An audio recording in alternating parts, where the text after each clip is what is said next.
Students, आप सभी का स्वागत है जैसे नहीं क्लासेज में। तो आज हमारा जो टॉपिक है वो मिरर से रिलेटेड था। जो हमने फर्स्ट क्लास थी उसमें हमने मिरर के बारे में बात की थी। दर्पण क्या होते हैं, यह कितने प्रकार के होते हैं तथा उनके उपयोग भी देखे थे। तो इसके बाद हम इसमें नेक्स्ट देखते हैं कि जो दर्पणों से संबंधित कुछ परिभाषाएं होती है उनको समझते हैं। इसके बाद इसमें नेक्स्ट हम देखते हैं कि जो दर्पणों पर जो प्रकाश की किरणों को हम डालते हैं तो वह प्रकाश की किरण दर्पण पर आपतित होने के बाद कहाँ से गुजरेगी, तो इनके नियमों के बारे में जानेंगे। तो अब हम सर्वप्रथम जो दर्पणों से संबंधित जो इनकी परिभाषाएं होती हैं उनके बारे में देखते हैं कि दर्पण में परिभाषाओं में कौन कौन से आते हैं। तो दर्पणों से संबंधित परिभाषा में सर्वप्रथम इसमें मुख्य अक्ष आता है कि किसी जो दर्पण होता है उसमें मुख्य अक्ष हमें कैसा दिखाई देता है। तो यहाँ पर ये मुख्य अक्ष एक प्रकार की हमारे पास क्या होती है, दर्पण में एक काल्पनिक रेखाएं पाई जाती है। यहाँ पर हमने एक दर्पण बनाया हुआ है जो अवतल दर्पण है। इसमें बीचों बीच में हमने एक काल्पनिक रेखा लाइन खींची है जो दर्पण को दो बराबर भागों में क्या कर रही है, यहाँ पर डिवाइड कर रही है, बांट रही है। तो मुख्य अक्ष किसी दर्पण का वह काल्पनिक भाग होता है या वह काल्पनिक रेखा होती है जो मुख्य अक्ष कहलाती है, जिसे खाप से गुजारा गया है, हमने दर्पण के बीचों बीच से गुजारा गया है। तो मुख्य अक्ष एक प्रकार की काल्पनिक रेखा होती है जो दर्पण के बीचों बीच से यह गुजरती है। तो यहाँ पर जो हमारी ये रेखा है ये कैसी हो गई, हमारे पास काल्पनिक रेखा है। इसे ही हम क्या कहते हैं, मुख्य अक्ष कहते हैं, मुख्य अक्ष कहते हैं। तो यहाँ पर ये दर्पण के बीचों बीच वाली जो रेखा है हमें यहाँ पर दिखाई दे रही है। तो ये क्या है, हमारे पास मुख्य अक्ष जिसे हम काल्पनिक रेखा कहते हैं।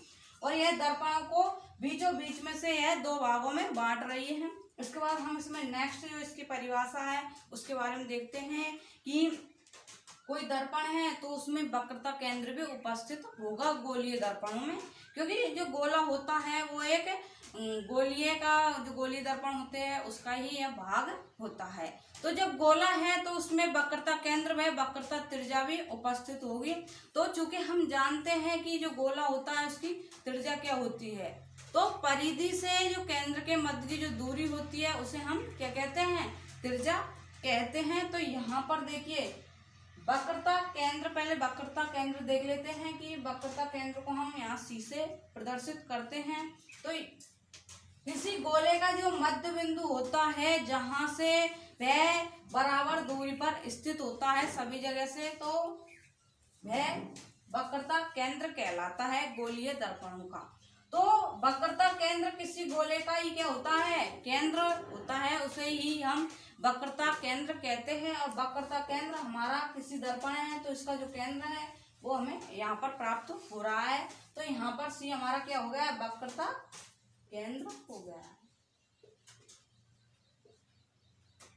इसके बाद हम इसमें नेक्स्ट बात करते हैं कि दर्पण का ध्रुव क्या होता है। तो दर्पण का ध्रुव, दर्पण को दो बराबर भागों में बांटने वाले बिंदु को दर्पण का ध्रुव कहते हैं। तो यहाँ पर जिस स्थान पर दर्पण दो भागों में विभाजित हो रहा है इसे ही हम क्या कहते हैं, ध्रुव कहते हैं। जहां से दर्पण दो भागों में डिवाइड हो रहा है उस बिंदु को ही हम क्या कहते हैं, ध्रुव कहते हैं। और ध्रुव को हम पोलर पी से प्रदर्शित करते हैं। तो दर्पण के बीचों बीच का जो दर्पण को दो भागों में बांट रहा है उस बिंदु को हम क्या कह रहे हैं, दर्पण का ध्रुव कहते हैं। इसके बाद हम नेक्स्ट चलते हैं वक्रता त्रिज्या। तो अभी हमने देखा था कि वक्रता त्रिज्या क्या होती है, तो ध्रुव से और वक्रता केंद्र के मध्य की जो दूरी होती है, या हम ये बोल सकते हैं कि परिधि से केंद्र के मध्य की दूरी को हम क्या कहते हैं, त्रिज्या कहते हैं। यहाँ पर वक्रता शब्द आ रहा है। तो ध्रुव से वक्रता केंद्र के मध्य की दूरी को हम क्या कहते हैं, वक्रता त्रिज्या। वक्रता त्रिज्या को हम कैपिटल आर से रिप्रेजेंट करते हैं। इसके बाद हम इसमें नेक्स्ट देखते हैं कि हमारा जो अगला जो इसमें पॉइंट आ रहा है वो मुख्य फोकस। तो मुख्य फोकस क्या होता है, तो जो हमारे पास वक्रता त्रिज्या है उसकी आधी दूरी पर स्थित बिंदु को ही हम क्या कहते हैं, मुख्य फोकस कहते हैं।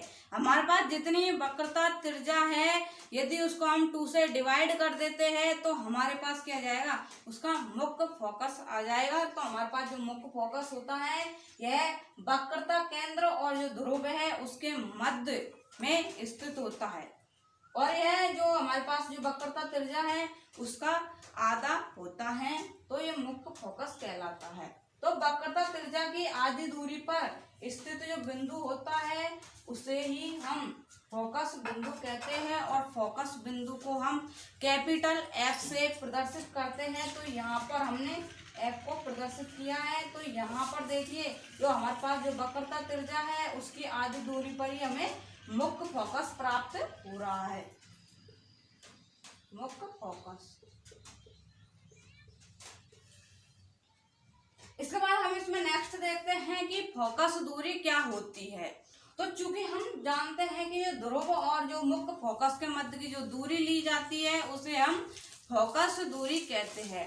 तो यहाँ पर देखिए कि P और कैपिटल F के मध्य की दूरी को ही हम क्या कहते हैं, यहाँ पर फोकस दूरी कहते हैं, फोकस दूरी।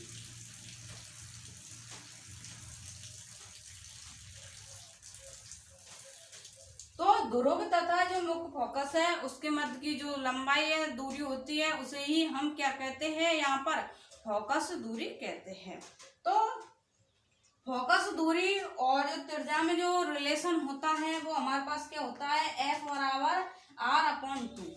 यहाँ पर चूंकि हम जानते हैं, अभी हमने देखा था कि जो हमारे पास जो मुख्य फोकस आता है, मुख्य जो फोकस बिंदु आता है वो कहाँ पर प्राप्त होता है, तो जो हमारे पास जो वक्रता त्रिज्या है उसकी आधी दूरी पर यह स्थित होता है। तो F बराबर R/2 यह इसमें क्या हो गया, रिलेशन हो चुका है।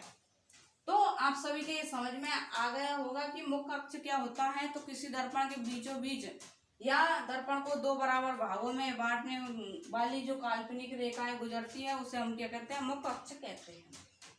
इसके बाद हमने देखा था कि वक्रता केंद्र क्या होता है। तो वक्रता केंद्र किसी गोले का जो केंद्र होता है उसे हम वक्रता केंद्र कहते हैं। तथा इसके बाद देखा था कि दर्पण का ध्रुव क्या होता है। तो यदि दर्पण को 2 बराबर भागों में जिस बिंदु से बांटा जाता है या जिस बिंदु से अलग किए 2 भागों में बांट दिया जाता है उसे ही हम दर्पण का ध्रुव कहते हैं।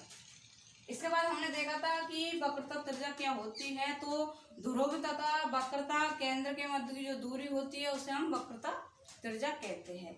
इसके बाद हमने इसमें नेक्स्ट देखा था कि जो फोकस बिंदु है वो हमें कहाँ पर प्राप्त होता है। तो जो हमारे पास जो त्रिज्या होती है, वक्रता त्रिज्या, उसकी आधी दूरी पर हमें यह प्राप्त होता है। इसके बाद हमने इसमें नेक्स्ट देखा है कि जो हमारे पास फोकस दूरी आई है तो वह ध्रुव और मुख्य फोकस है उसके मध्य की जो लंबाई या दूरी होती है उसे हम मुख्य फोकस कहते हैं या फोकस दूरी कहते हैं। तो हमारे पास फोकस दूरी में रिलेशन क्या आया है, F बराबर R/2। इसके बाद हम इसमें नेक्स्ट चलते हैं कि हमारे पास जो दर्पणों से रिलेटेड जितनी भी हम यदि दर्पणों पर प्रकाश की किरणें आपतित करवाते हैं तो ये कहाँ कहाँ से गुजरेगी।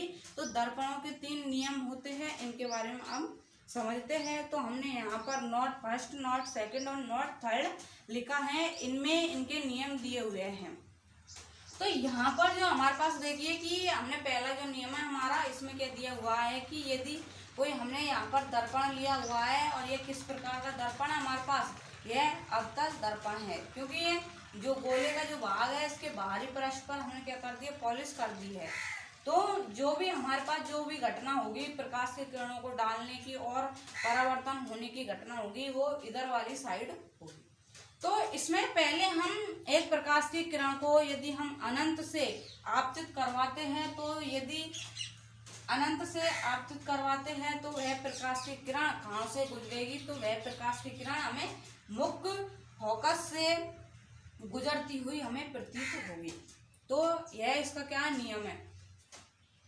यह क्वेश्चन आपसे डायरेक्ट पूछ लिया जाता है कि यदि कोई प्रकाश की किरण आप अवतल दर्पण पर डालते हो या उत्तल दर्पण पर डालते हो तो वह प्रकाश की किरण आपको कहाँ से गुजरती हुई प्रतीत होगी, तो वह प्रकाश की किरण हमें मुख्य फोकस से गुजरती हुई प्रतीत होती है। तो इसका पहला नियम क्या है कि हमने प्रकाश की किरण है तो उसको अनंत से आपतित किया है दर्पण पर, तो जब यह गुजरेगी इससे परावर्तन होने के पश्चात तो वह हमें मुख्य फोकस से गुजरती हुई प्रतीत होगी। यहाँ पर हमारा मुख्य फोकस F है, तो यहाँ से हमें गुजरती हुई वह प्रकाश की किरण प्रतीत होगी। इसके बाद हम इसमें नेक्स्ट चलते हैं, जो हमारा नेक्स्ट इसका नियम है प्रकाश की किरणों से रिलेटेड।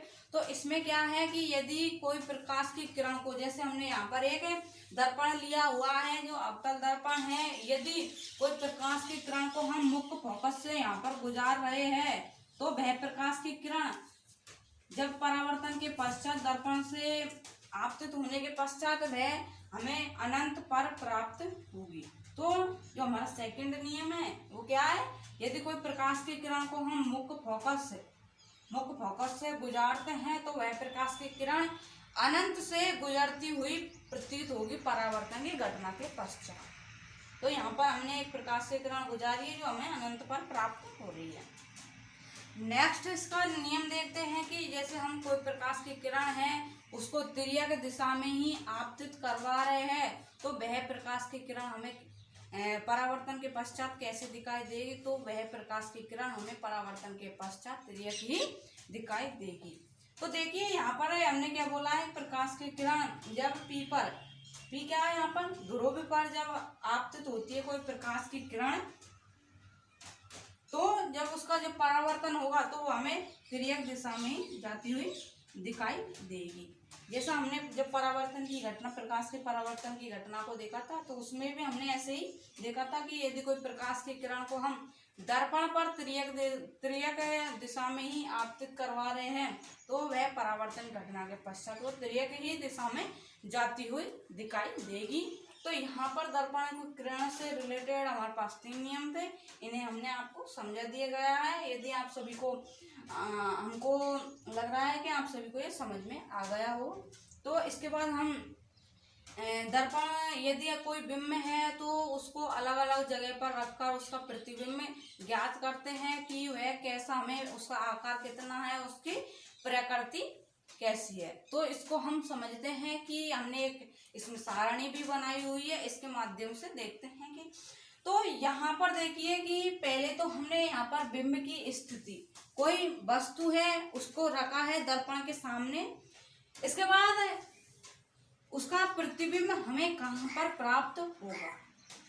प्रतिबिंब प्राप्त होने के बाद हम उसका आकार देखेंगे कि छोटा बना है या बड़ा बना है, इसके बाद उसकी प्रकृति देखेंगे कि वो उल्टा है या वास्तविक है।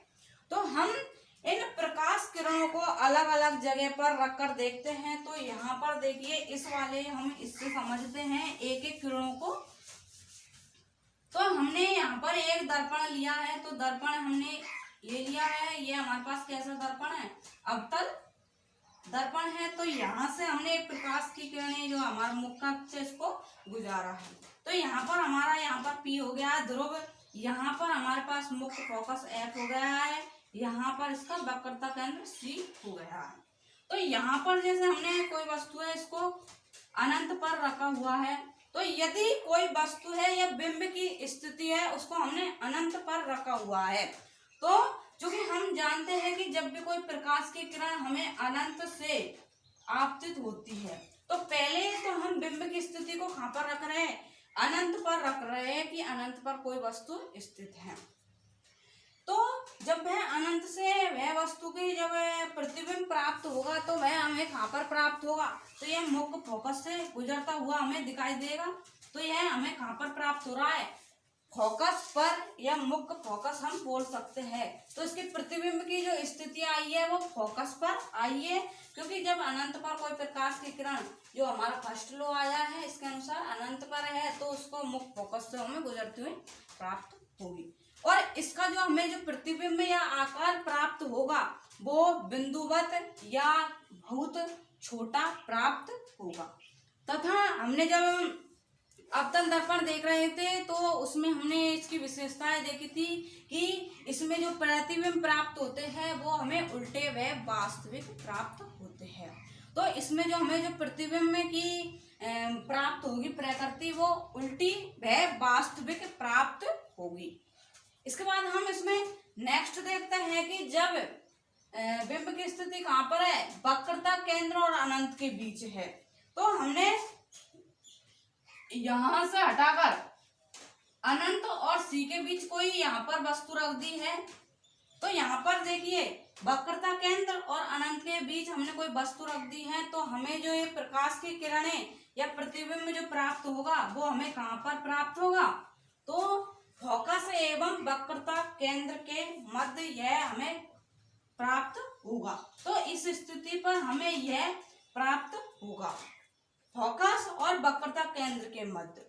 और इसकी जो आकार होगा वो हमें कैसा प्राप्त होगा, छोटा प्राप्त होगा।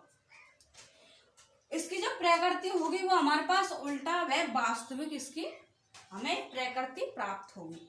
अब हम तीसरी स्थिति पर देखते हैं कि अब हम जो बिंब है उसको कहाँ पर रखें। तो तीसरी स्थिति पर है तो वक्रता केंद्र पर, यदि हम जैसे देखिए कि हमने यहाँ पर वक्रता केंद्र पर कोई वस्तु रख दी है, तो ये हमारे पास वक्रता केंद्र है।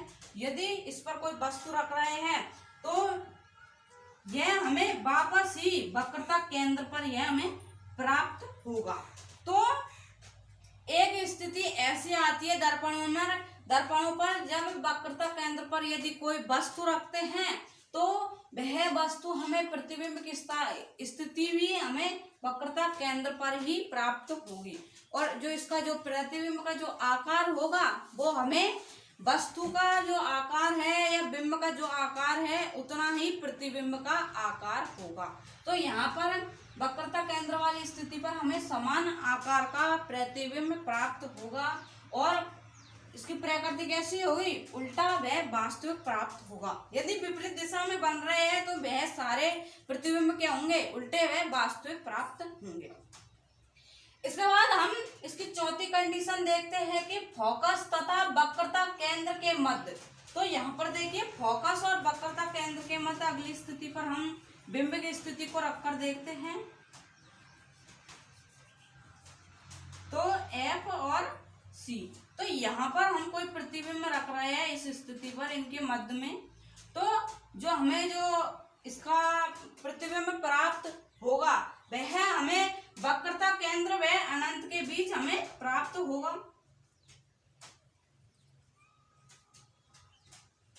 तो जो हमें ये वाला जो इसकी स्थिति या प्रतिबिंब की स्थिति प्राप्त होगी वो हमें अनंत और वक्रता केंद्र के मध्य प्राप्त होगी। और इसका जो यहाँ पर जो प्रतिबिंब का जो आकार है देखिए यहाँ पर बहुत बड़ा हमें प्राप्त हो रहा है। तो जब हम फोकस तथा वक्रता केंद्र के मध्य बिंब को रख रहे हैं तो वक्रता केंद्र व अनंत के बीच हमें प्रतिबिंब प्राप्त होगा और यह कैसा होगा, बड़ा होगा और उल्टा व वास्तविक हमें प्राप्त होगा। अब हम इसके नेक्स्ट स्थिति देखते हैं कि यदि हम कोई वस्तु है या बिंब है उसको हम कहाँ पर रख रहे हैं। तो नेक्स्ट स्थिति पर हम इसको फोकस पे रख रहे हैं। तो यहाँ पर देखिए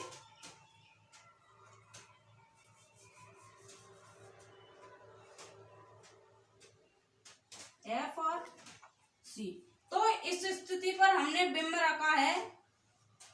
तो इस स्थिति पर जब हम बिंब रखते हैं तो हमें ये कहाँ से गुजरता हुआ प्रतीत होगा, तो ये फोकस से ही गुजरता हुआ प्रतीत होगा तथा इसकी जो प्रतिबिंब प्राप्त होगा वो हमें अनंत पर प्राप्त होगा। क्योंकि हमारा जो इसमें सेकंड लॉ है वो हमें कैसा है, देखिए कि हमने कोई प्रकाश की किरण को मुख्य फोकस से गुजारा है तो हमें वह अनंत पर प्राप्त हुआ है। तो यदि हम बिंब को मुख्य फोकस पर रखते हैं तो जब यह हमें इसकी प्रतिबिंब प्राप्त होगा वो हमें अनंत पर ही प्राप्त होगा।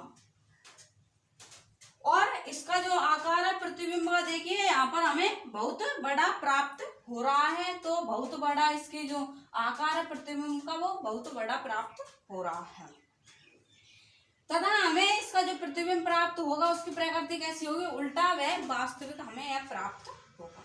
अब एक स्थिति ऐसी आती है कि हम मुख्य फोकस से हटाकर इसके जो बिंब है उसको हटाकर हम इसको P व F के मध्य रख रहे हैं। P व F के मध्य इसको रख दिया है तो जो हमें इसका जो प्रतिबिंब प्राप्त होगा वो हमें दर्पण के पीछे प्राप्त होगा। इस स्थिति पर हमें दर्पण प्राप्त होगा। तो इसमें एक ही कंडीशन हमारे पास ऐसे आती है कि यदि हम बिंब को मुख्य फोकस व ध्रुव के मध्य रख रहे हैं तो जो हमें प्रतिबिंब प्राप्त होगा वह सीधा वह आभासी प्राप्त होगा और बड़ा होगा और दर्पण के पीछे बनेगा। तो थैंक यू, धन्यवाद। आज के लिए इतना ही। इससे पहले हम एक बार आपको यह और बता देते हैं कि हमारे पास दर्पण सूत्र क्या होता है। तो दर्पण सूत्र 1/f बराबर 1/b प्लस 1/u। यहाँ पर जो हमें f दिया हुआ है वो हमारे पास फोकस दूरी है। इसके बाद u हमारे पास क्या है, बिंब का वेग है, और यहाँ पर हमारे पास जो b है वो प्रतिबिंब का वेग है।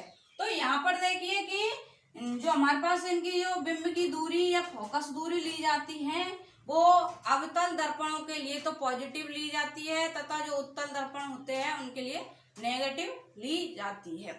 और यहाँ पर जो बी है, यहाँ प्रतिबिंब का वेग कितना है, वो कितनी दूरी पर हमें प्राप्त हो रहा है उसको हम देखते हैं। और यहाँ पर जो यू है कि बिंब का वेग कितना है, इसे हम ज्ञात कर सकते हैं। तो आज के लिए हमारा दर्पण वाला टॉपिक था वो खत्म हो चुका है। नेक्स्ट वीडियो में आप सभी का लेंस वाले टॉपिक में स्वागत है। थैंक यू, धन्यवाद। और यदि आप सभी को हमारी वीडियो अच्छी लगी हो तो प्लीज इसको लाइक करें और चैनल को सब्सक्राइब करें, और ऐसी वीडियो अन्य देखने के लिए चैनल पर आए हुए बेल आइकन को दबाना नहीं भूलें।